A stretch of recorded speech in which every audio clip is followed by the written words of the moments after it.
নভেম্বরের এক সপ্তাহ পেরোতেই নিজের আগমনী জানান দিচ্ছে শীত। দ্বিতীয় সপ্তাহের পর থেকেই ক্রমেই কমেছে তাপমাত্রা, ছোট হয়ে আসছে দিন। মাসের শেষ দিকে এসে অনুভূত হচ্ছে হালকা হালকা শীত। অবশ্য দেশের কোথাও এখন পর্যন্ত শীত জেঁকে বসেনি। তবে আবহাওয়া অধিদপ্তর বলছে অচিরেই শুরু হতে যাচ্ছে শৈত্যপ্রবাহ। আর মৌসুমের প্রথমেই শৈত্যপ্রবাহ টের পাবে দেশের 5 বিভাগের মানুষ।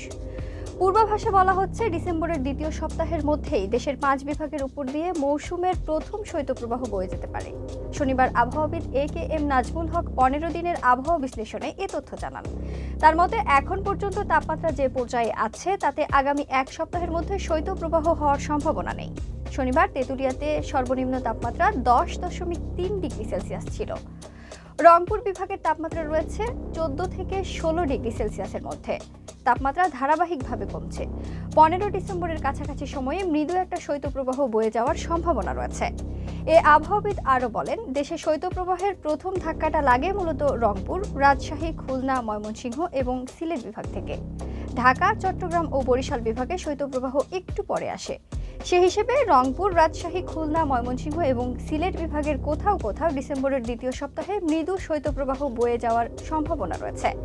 এ সময় এই 5 বিভাগের জেলাগুলোর তাপমাত্রা 8.1 ডিগ্রি সেলসিয়াস থেকে 10 ডিগ্রি সেলসিয়াস পর্যন্ত নেমে যেতে পারে। আর মাঝারি ধরনের শৈত্যপ্রবাহের ক্ষেত্রে তাপমাত্রা নেমে যেতে পারে 6.1 ডিগ্রি সেলসিয়াস পর্যন্ত। 15 দিনের মধ্যে তাপমাত্রা ধীরে ধীরে কমতে থাকবে রাতের বেলায়। বিশেষ করে উত্তরবঙ্গের তাপমাত্রা উল্লেখযোগ্যভাবে কমতে থাকবে।